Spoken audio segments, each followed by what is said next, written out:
The sons of Jacob had envied their younger brother Joseph, to the extent that they sold him as a slave to Egypt. One of the reasons for envying him was that their father Jacob loved Joseph more than them. Part of the reason was that Joseph's heart responded to the instruction of his father concerning the righteousness of God. Joseph was committed to righteousness. But also Joseph was the first son of Jacob's wife Rachel, who had since died, bearing Joseph's full brother Benjamin. When the brothers began to pick on Joseph because his father loved him, God had given Joseph two dreams. A dream that his brothers would bow down to him, and then a second dream that his father and their mother Leah would bow down with them before him. The sons had shown great callousness in the way that they had taken Joseph's coat, covered in blood, and given it to their father, saying, "Do you recognize this coat? We found it." And he had concluded that Joseph was dead. But he never forgot Joseph, the one that he loved. And the brothers, therefore, were never able to forget their sin in betraying their brother. At least they had not murdered him, as was their initial intention. As far as they were concerned, he was dead. They had celebrated his death. They had heard nothing of him for 20 years.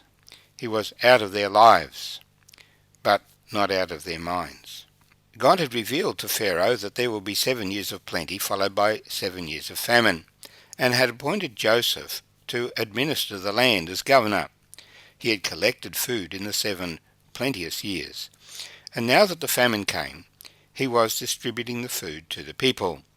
But surrounding countries were also affected by this famine, and so Jacob had sent his 10 older sons that remained to fetch food in Egypt. He had held Benjamin back because he didn't want to lose his youngest son, his only connection to Rachel. Joseph recognized his brothers when they came to buy food, but because he was dressed as an Egyptian governor, and because he didn't actually speak to them himself in their language but spoke to them through an interpreter, they did not recognize him. He challenged them, "You're spies," but they said they were honest men. He tested them, putting them in prison for 3 days, and as they spoke among themselves, they confessed, "God has done this to us."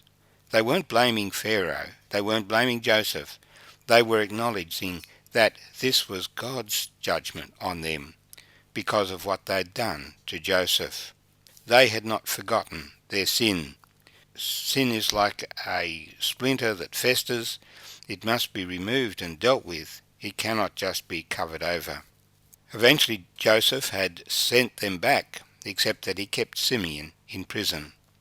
And we continue the reading from verse 25 of Genesis 42. Joseph gave a command to fill their sacks with grain, to restore every man's money to his sack, and to give them provisions for the journey.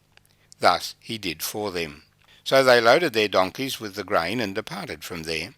But as one of them opened his sack to give his donkey feed at the encampment, he saw his money, and there it was in the mouth of his sack. So he said to his brothers, "My money has been restored, and there it is in my sack." Then their hearts failed them, and they were afraid, saying to one another, "What is this that God has done to us?" Then they went to Jacob their father in the land of Canaan, and told him all that had happened to them, saying, "The man who is lord of the land spoke roughly to us, and took us for spies of the country. But we said to him, 'We are honest men, we are not spies. We are 12 brothers, sons of our father. One is no more, and the youngest is with our father, this day in the land of Canaan.' Then the man, the lord of the country, said to us, 'By this I will know that you are honest men. Leave one of your brothers here with me, take food for the famine to your households, and be gone. And bring your youngest brother to me, so I shall know that you are not spies, but that you are honest men. I will grant your brother to you, and you may trade in the land.' Then it happened as they emptied their sacks, that, surprisingly, each man's bundle of money was in his sack. And when they and their father saw the bundles of money, they were afraid. And Jacob their father said to them, You have bereaved me. Joseph is no more, Simeon is no more, and you want to take Benjamin. All these things are against me. Then Reuben spoke to his father, saying, Kill my 2 sons if I do not bring him back to you. Put him in my hands, and I will bring him back to you.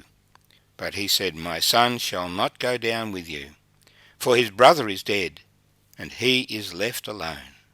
If any calamity shall befall him along the way in which you go, then you would bring down my grey hair with sorrow to the grave. Now the famine was severe in the land. Joseph's action has brought out all the anguish of the brothers. They're in a tight spot, they need food. They've got some food to tide them over for a short period of time, but it's not going to last that long before they need to go back. There's no option but to go back. But they must face their fears. While the sons have said, What has God done to us? Their father is in despair. All these things are against me. As the brothers report the situation, the governor of the land took us as spies. We said, No, we're honest men. He gave us food but kept Simeon in prison. He instructed us that we cannot return unless we bring Benjamin with us. Then we will have our food. Well, having given that report, they then discover that not only had the money been returned in one sack, but the money had been returned in every sack. This made them fear, because this meant that they were vulnerable to further accusation. If they went back, they could be charged with theft, and they knew it was not right for them to have that money. How did Jacob respond? You have bereaved me. Joseph is no more, Simeon is no more, and you want to take Benjamin. It's as if he's blaming his sons. All these things are against me. The hopes that he had rested in Joseph. Joseph was no more. They'd been transferred to Benjamin. Simeon, who was the head, had now been taken, and Benjamin was threatened. Yet Jacob also is going to have to face his fear if he's going to survive. Reuben, the oldest son, comes up with a solution. I'll look after Benjamin. If I don't bring him back, you can kill my 2 sons. Well, that's not a very practical solution either. What's the point of killing Reuben's 2 sons if Reuben fails to bring Benjamin back? Many years before, Reuben had betrayed his father's confidence. So would he trust him now? Killing 2 more of the family does not solve anything. Jacob is resolute. My son shall not go down with you, for his brother is dead, and he is left alone. If any calamity should befall him along the way in which you go, then you would bring down my grey hair with sorrow to the grave. He's saying, I couldn't cope. I could not continue living if Benjamin dies as well as Joseph. There's no picture here of Jacob boldly trusting God and expecting things to turn out. Jacob comes across as despairing, as broken, as without hope. God seems to be against him. He has nowhere to turn to. We see here that Jacob's affection was still on Joseph and on Benjamin. The other sons were no substitute. Though he had lived with them and borne with them and worked with them, he knew that they were not right in their relationship either. They could never be a substitute for Joseph. Well, we'll see in chapter 43 as Jacob and his sons face their fears.